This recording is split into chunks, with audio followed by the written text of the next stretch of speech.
ਸਾਧ ਸੰਗਤ ਜੀ, ਗੁਰੂ ਨਾਨਕ ਦੇਵ ਜੀ ਦੀ ਜਨਮ ਸਾਖੀ ਵਿੱਚੋਂ ਅੱਜ 14 ਨੰਬਰ ਸਾਖੀ ਜੋ ਸਾਖੀ ਮੋਦੀਖਾਨੇ ਦੀ ਚੱਲੀ।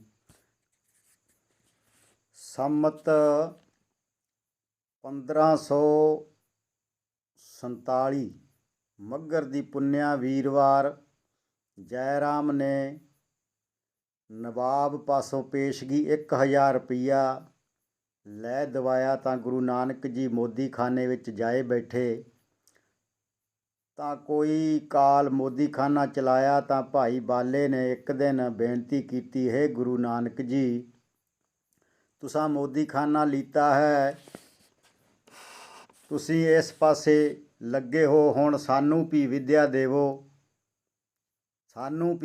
ਦੇਵੋ ਜੋ ਅਸੀਂ ਵੀ ਆਪਣੀ ਵਾਹੀ ਕਿਰਤ ਕਰਨੀ ਹੈ। ਗੁਰੂ ਨਾਨਕ ਜੀ ਨੇ ਆਖਿਆ, ਸੁਣੋ ਭਾਈ ਬਾਲਾ, ਹੁਣ ਕੱਚੀ ਪ੍ਰੀਤ ਆ, ਅਸਾਂ ਤੇਰੇ ਨਾਲ ਅਜੇ ਕੰਮ ਹੈ, ਹੁਣੇ ਜੀਵਦਿਆਂ ਛੱਡ ਚੱਲਿਓ। ਤਾਂ ਭਾਈ ਬਾਲੇ ਆਖਿਆ, ਹੈ ਨਾਨਕ ਜੀ ਤੁਸਾਂ ਤਾਂ ਖੱਤਰੀ ਪੁੱਤਰ ਆਏ ਸੋ ਤੁਸਾਂ ਆਪਣੀ ਕਿਰਤ ਕੀਤੀ ਹੈ, ਅਸੀਂ ਵੀ ਆਪਣੀ ਕਿਰਤ ਲੱਗੀਏ। ਤਾਂ ਗੁਰੂ ਨਾਨਕ ਜੀ ਆਖਿਆ, ਸੁਣ ਭਾਈ ਬਾਲਾ, ਕੋਈ ਦਿਨ ਤੂੰ ਝੱਟ ਕੱਢਣ ਦੇ, ਅਸੀਂ ਇਹ ਕਸਬ ਨਹੀਂ ਕਰਨਾ ਹੈ, ਪਰ ਜੋ ਸਾਡੀ ਕਿਰਤ ਹੈ ਸੋਈ ਅਸੀਂ ਕਰਾਂਗੇ। ਤੂੰ ਨਿਰੰਕਾਰ ਦਾ ਤਮਾਸ਼ਾ ਦੇਖ, ਜੋ ਨਿਰੰਕਾਰ ਕਿਆ ਕਰਦਾ ਹੈ, ਤੂੰ ਅਸਾਂ ਹੀ ਨਾਲ ਰਹੋ, ਗੁਜਰਾਨ ਕਰ। ਤਾਂ ਭਾਈ ਬਾਲੇ ਆਖਿਆ, ਗੁਰੂ ਜੀ ਤੁਹਾਡੀ ਖੁਸ਼ੀ ਲੋੜੀਦੀ ਹੈ, ਜਿਉਂ ਤੁਸੀਂ ਆਖੋਗੇ ਸੋਈ ਮੈਂ ਕਰਾਂਗਾ।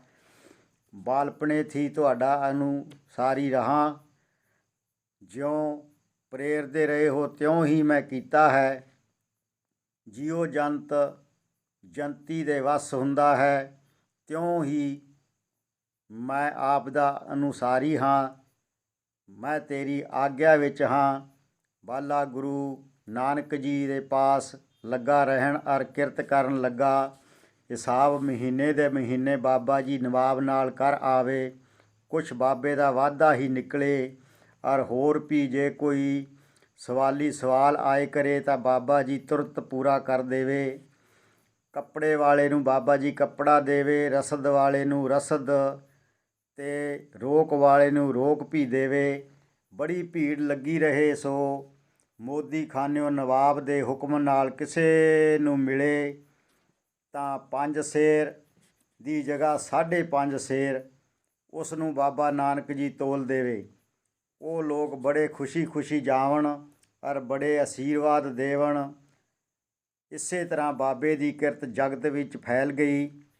ਤਲਵੰਡੀ ਵਿੱਚ ਇੱਕ ਨਾ ਰਬਾਬੀਆਂ ਨੇ ਜਾਏ ਕਰ ਬਾਬੇ ਨਾਨਕ ਜੀ ਦੀ ਬੜੀ ਸਿਫਤ ਕੀਤੀ ਤਾਂ ਮਹਿਤੇ ਕਾਲੂ ਜੀ ਨੇ ਸੁਣਿਆ, ਜੋ ਸੁਲਤਾਨਪੁਰ ਆਏ ਵਿੱਚ ਬਾਬਾ ਨਾਨਕ ਜੀ ਬਖਸ਼ੀਸ਼ ਕਰਦੇ ਹੈ, ਜੋ ਕੋਈ ਕੁਛ ਮੰਗਦਾ ਹੈ ਉਸ ਨੂੰ ਨਾਨਕ ਜੀ ਤੁਰੰਤ ਦਿੰਦੇ ਹੈ। ਇਸ ਬਾਤ ਸੁਣ ਕੇ ਕਾਲੂ ਜੀ ਰਹਿ ਨਾ ਸਕਿਆ, ਤੁਰੰਤ ਸੁਲਤਾਨਪੁਰ ਕੋ ਤੁਰ ਆਇਆ। ਸੁਲਤਾਨਪੁਰ ਵਿੱਚ ਵੀ ਬਹੁਤ ਲੋਕ ਬਾਬੇ ਦਾ ਜਸ ਕਰਦੇ ਆਏ। ਮਹਿਤਾ ਕਾਲੂ ਜੀ ਗੁਰੂ ਨਾਨਕ ਜੀ ਕੋਲ ਮਿਲਿਆ। गुरु नानक जी महते जी को देख कर उठ्या और पैरां ते ढह पिया। तां महते गुरु नानक जी को बगल विच लीता और मत्था चुम्या ते गल नाल लाया। फिर बाले पैरी पैना आख्या। फिर महता जी और बाबा नानक जी रल के जय राम नूं मिलन आए तां जय राम उठ खलोता ते ਪੈਰਾਂ 'ਤੇ ਮੱਥਾ ਟੇਕਿਆ ਸੂ ਤਾਂ ਜੈ ਰਾਮ ਨੂੰ ਮਹਿਤੇ ਗਲ ਨਾਲ ਲਾਇਆ ਔਰ ਬੇਬੇ ਨਾਨਕੀ ਜੀ ਦੇ ਸਿਰ 'ਤੇ ਪਿਆਰ ਦਿੱਤਾ।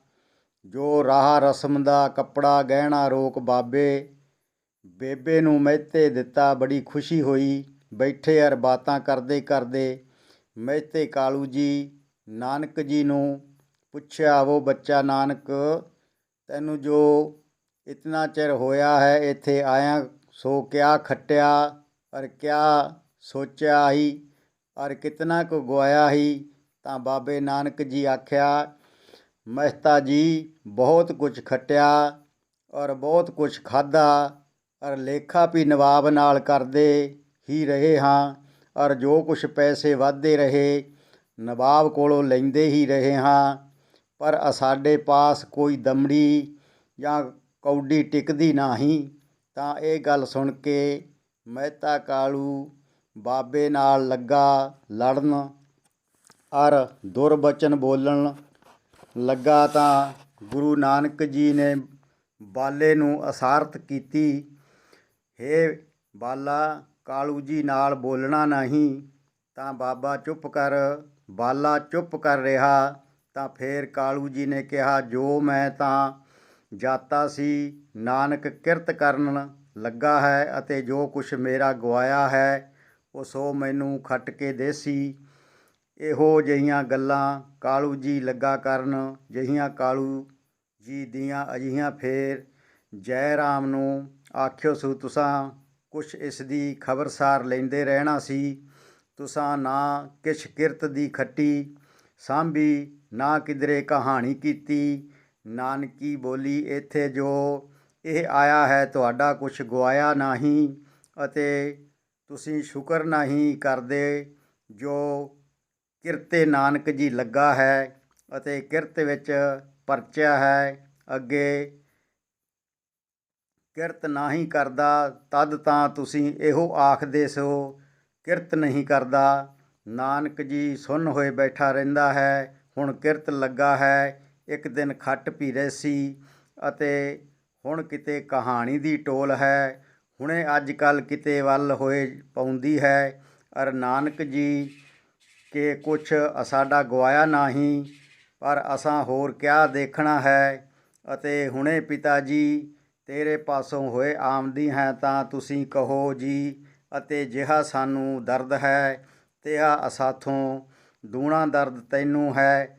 ਤਾਂ ਕਾਲੂ ਜੀ ਨੇ ਆਖਿਆ, ਹੈ ਪੁੱਤਰ ਨਾਨਕੀ ਜੀ, ਜੋ ਮੇਰੇ ਪਾਸੋਂ ਹੋਏ ਆਵੇਗਾ ਤਾਂ ਹੋਰ ਕਿਆ ਚਾਹੀਦਾ ਹੈ। ਅਤੇ ਪੁੱਤਰ ਨਾਨਕੀ ਜੀ, ਜੋ ਕਰੋਗੇ ਤਾਂ ਭਲੀ ਥਾਂ ਖੱਤਰੀ ਦੇਖ ਕੇ ਕਰਨੀ, ਜੇ ਇੱਕੇ ਹੀ ਥਾਂ ਨਾ ਹੋਵੇ। ਫਿਰ ਜੈ ਰਾਮ ਬੋਲਿਆ, ਮਹਿਤਾ ਜੀ ਅਸਾਂ ਮਿੰਨਤ ਨਹੀਂ ਲਾਵਣੀ, ਅਰ ਮੂਲਾ ਚਾਉਣਾ ਖੱਤਰੀ ਪੱਖੋਂ ਕੇ ਰੰਧਾਵੇ ਰਹਿੰਦਾ ਹੈ।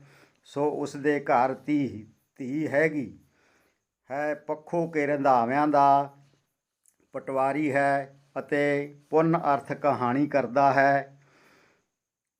ਔਰ ਬਹੁਤ ਅਸਾਂ ਉੱਥੇ ਕਹਾਣੀ ਦੀ ਟੋਲ ਹੈ ਅਤੇ ਅੱਗੇ ਜੋ ਕਰਤੇ ਨੂੰ ਭਾਵੇਗੀ ਸੋਈ ਹੋਏਗੀ। ਅਰ ਮਹਿਤਾ ਜੀ ਤੁਸਾਂ ਚਿੱਤ ਥਾਂ ਰੱਖੋ, ਕਰਤਾਰ ਭਲੀ ਕਰੇਗਾ। ਤਾਂ ਕਾਲੂ ਕਿਹਾ, ਪੁੱਤਰ ਜੈ ਰਾਮ, ਨਾਨਕੀ ਦਾ ਸੁੱਖ ਮੁਰਾਦ ਤਾਂ ਮੈਂ ਡਿੱਠਾ ਹੈ, ਪਰ ਹੁਣ ਨਾਨਕ ਜੀ ਦਾ ਵੀ ਸੁੱਖ ਮੁਰਾਦ ਆਪਣੇ ਜੀਵਦੇ ਜੀ ਦੇਖ ਲਵਾਂ, ਮੇਰਾ ਮਨ ਠੰਡਾ ਹੋਏਗਾ। ਤਾਂ ਫਿਰ ਜੈ ਰਾਮ ਆਖਦਾ ਹੈ, ਮਹਿਤੇ ਜੀ ਤੁਸੀਂ ਇੱਥੇ ਹੀ ਰਹੋ ਅਤੇ ਅੰਮਾ ਬੀਬੀ ਜੀ ਨੂੰ ਵੀ ਇੱਥੇ ਹੀ ਸਦਵਾਈ ਲੈਂਦੇ ਹਾਂ। ਤਾਂ ਫਿਰ ਕਾਲੂ ਜੀ ਨੇ ਕਿਹਾ, ਹੈ ਪੁੱਤਰ ਜੈ ਰਾਮ, ਮੇਰਾ ਇੱਥੇ ਰਹਿਣਾ ਨਹੀਂ ਬਣਦਾ, ਔਰ ਮੈਂ ਉੱਥੇ ਹੀ ਰੁੱਝਾ ਹੋਇਆ ਹਾਂ। ਸਾਰਾ ਪਟਵਾਰ ਦਾ ਕੰਮ ਰਾਏ ਬੁਲਾਰ ਦਾ ਮੇਰੇ ਅਖਤਿਆਰ ਹੈ। ਤਾਂ ਜੈ ਰਾਮ ਨੇ ਆਖਿਆ, ਹੈ ਮਹਿਤਾ ਜੀ, ਤੂੰ ਮੇਰੇ ਪਰਮਾਨੰਦ ਪਿਤਾ ਜੀ ਦੀ ਜਗ੍ਹਾ ਹੈ, ਮੇਰੇ ਪਿਤਾ ਹੋ। ਤਾਂ ਫਿਰ ਕਾਲੂ ਜੀ ਨੇ ਕਿਹਾ, ਸੁਣ ਜੈ ਰਾਮ, ਜਿਸ ਵੇਲੇ ਨਾਨਕ ਜੀ ਦੀ ਕੁੜਮਾਈ ਹੋਵੇ ਉਸ ਵਕਤ ਮੈਨੂੰ ਖਬਰ ਕਰਨੀ। ਅਤੇ ਸੁਣ ਜੈ ਰਾਮ, ਨਾਨਕ ਜੀ ਨੂੰ ਨਜ਼ਰ ਵਿੱਚ ਰੱਖਣਾ, ਜੋ ਪੈਸਾ ਟਕਾ ਕਿਤੇ ਵੱਲ ਗਵਾਵੇ ਨਹੀਂ। ਤਾਂ ਫਿਰ ਨਾਨਕੀ ਜੀ ਨੇ ਕਿਹਾ, ਹੈ ਪਿਤਾ ਜੀ, ਤੂੰ ਸ਼ੁਕਰ ਕਰੀ ਕਰਦਾ ਜੋ ਇੱਥੇ ਪਰਚਿਆ ਹੈ ਅਤੇ ਤੂੰ ਨਿਤ ਨਿਤ ਇਹੋ ਆਖਦਾ ਹੈ, ਅੱਜ ਨਾਨਕ ਜੀ ਨੇ ਇਹ ਗਵਾਇਆ ਹੈ, ਪਰ ਅੱਜ ਇਹ ਗਵਾਇਆ ਹੈ। ਸੁਣੋ ਪਿਤਾ ਜੀ, ਜੇ ਕੋਈ ਚੋਰੀ ਜਾਰੀ ਕਰਕੇ ਧਨ ਖਰਾਬ ਕਰਦਾ ਹੋਵੇ ਤਾਂ ਅਸੀਂ ਹਟਕੀਏ, ਆਪਣੀ ਖੱਟੀ ਕਮਾਈ ਵਿੱਚੋਂ ਨੰਗੇ ਭੁੱਖੇ ਨੂੰ ਕੱਪੜਾ ਰੋਟੀ ਦੇਵਦਾ ਹੈ। ਸੋ ਸ਼ੁਭ ਪਾਸੇ ਵੱਲ ਲੱਗੇ ਹੋਏ ਨੂੰ ਅਸੀਂ ਕੀਕਰ ਹਟਾਈਏ। ਖੋਟੇ ਕਰਮ ਕਰਦਾ ਹੋਵੇ ਤਾਂ ਸਾਡਾ ਹਟਾਉਣਾ ਧਰਮ ਹੈ।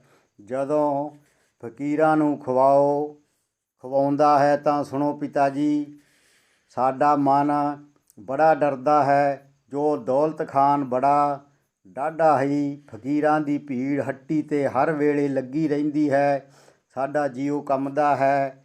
ਜੋ ਸਰਕਾਰ ਦੇ ਪੈਸੇ ਨਾ ਘਟ ਜਾਵਣ ਕਿ ਜੋ ਅਸੀਂ ਸਰਕਾਰ ਵੱਲੋਂ ਸੁਰੱਖਿਅਤ ਹੋਈਏ। ਅਤੇ ਸੁਣੋ ਪਿਤਾ ਜੀ, ਜਦ ਕਦੇ ਲੇਖਾ ਹੁੰਦਾ ਹੈ ਤਾਂ ਤਦੋਂ ਕੁਛ ਇਸੇ ਦਾ ਵਾਧਾ ਨਿਕਲਦਾ ਹੈ। ਇਸ 'ਤੇ ਜਾਣੀਦਾ ਹੈ ਜੋ ਇਹ ਮਨੁੱਖ ਨਹੀਂ, ਇਹ ਤਾਂ ਆਪ ਨਿਰੰਕਾਰ। ਅਸੀਂ ਇਸੇ ਵਾਸਤੇ ਕੁਛ ਆਖ ਨਹੀਂ ਸਕਦੇ। ਤਾਂ ਕਾਲੂ ਜੀ ਨੇ ਆਖਿਆ, ਪੁੱਤਰ ਜੈ ਰਾਮ, ਜਦ ਫੇਰ ਲੇਖਾ ਹੋਵੇ ਅਤੇ ਨਾਨਕ ਜੀ ਦਾ ਜੋ ਕੁਛ ਵਧੇ ਸੋ ਤੁਸਾਂ ਆਪਣੀ ਵੱਲ ਛਿੱਕ ਲੈਣਾ ਤਾਂ ਭਲਾ ਕਰੋਗੇ। ਅਤੇ ਨਾਨਕ ਜੀ ਦੇ ਭਾਣੇ ਤਾਂ ਲੱਖ ਕੱਖਾਂ ਦੇ ਬਰਾਬਰ ਹੈ। ਅਤੇ ਬਾਲੇ ਜੀ ਨੂੰ ਵੀ ਸੱਦ ਕਰ ਸਮਝਾਈਏ। ਤੁਸੀਂ ਵੀ ਆਖੋ ਅਤੇ ਮੈਂ ਵੀ ਆਖਣਾ ਹਾਂ।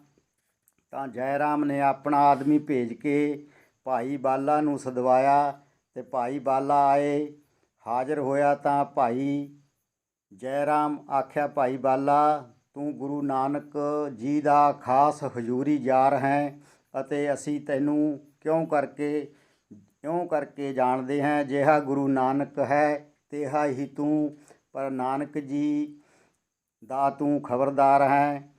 ਮਤ ਪੈਸਾ ਟਕਾ ਐਰ ਗੈਰ ਜਗ੍ਹਾ ਗਵਾਈਏ। ਨਹੀਂ ਤਾਂ ਫੇਰ ਕਾਲੂ ਜੀ ਨੇ ਵੀ ਇਹੋ ਆਖਿਆ, ਹੇ ਪੁੱਤਰ ਬਾਲਾ, ਤੈਨੂੰ ਨਾਲ ਰਹਿੰਦਿਆਂ ਹੀ ਲਾਜ ਸ਼ਰਮ ਹੋਈ ਹੈ ਅਤੇ ਉਹ ਨਾਨਕ ਪੈਸਾ ਬਹੁਤ ਜਮ੍ਹਾਂ ਕਰੇ। ਜੈ ਰਾਮ ਨੇ ਆਖਿਆ, ਜੀ ਤਾਂ ਬੁਰੀ ਨਹੀਂ ਸੀ ਲੱਗੀ, ਪਰ ਕਾਲੂ ਦੇ ਆਖੇ ਦੀ ਬਹੁਤ ਬੁਰੀ ਲੱਗੀ। ਤਾਂ ਬਾਲੇ ਨੂੰ ਹੋਰ ਰੋਹ ਆਇਆ ਅਤੇ ਕਾਲੂ ਜੀ ਆਖਿਆ, ਮਹਿਤਾ ਜੀ, ਮਤ ਕੋਈ ਜੀ ਵਿੱਚ ਗੁਮਾਨ ਹੋਸੀ ਜੋ ਬਾਲਾ ਨਾਨਕ ਜੀ ਦੇ ਨਾਲ ਰਹਿੰਦਾ ਹੈ ਸੋ ਕੁਛ ਫਜ਼ੂਲੀ ਕਰਦਾ ਹੋਸੀ। ਸੁਣੋ ਮਹਿਤਾ ਜੀ, ਸਾਡੇ ਭਾਣੇ ਤਾਂ ਘਿਓ ਵੀ ਬੁਰੀ ਵਸਤ ਹੈ ਅਤੇ ਸਾਨੂੰ ਤਾਂ ਇਹ ਭੁੱਖ ਹੈ ਜੋ ਸ੍ਰੀ ਗੁਰੂ ਨਾਨਕ ਜੀ ਕਰੇ ਸੋ ਕਰੇ, ਅਸੀਂ ਅੱਗੋਂ ਉਜਰ ਨਹੀਂ ਕਰੀਏ। ਅਤੇ ਸੁਣੋ ਮਹਿਤਾ ਜੀ, ਜੋ ਕੁਛ ਤੇਰੇ ਕੋਲੋਂ ਹੁੰਦਾ ਹੈ ਤਾਂ ਤੂੰ ਆਪ ਇੱਥੇ ਆਏ ਕੇ ਅਰ ਜੋ ਕੁਛ ਹੱਥ ਆਵਸੀ ਸੋ ਲੈਂਦਾ ਜਾ। ਅਸਾਂ ਕੋਲ ਤਾਂ ਕੁਛ ਨਹੀਂ ਹੁੰਦਾ ਜੋ ਨਾਨਕ ਜੀ ਨੂੰ ਅਸੀਂ ਕੁਛ ਆਖੀਏ। ਤਾਂ ਜੈ ਰਾਮ ਬੋਲਿਆ, ਸੁਣੋ ਮਹਿਤਾ ਜੀ,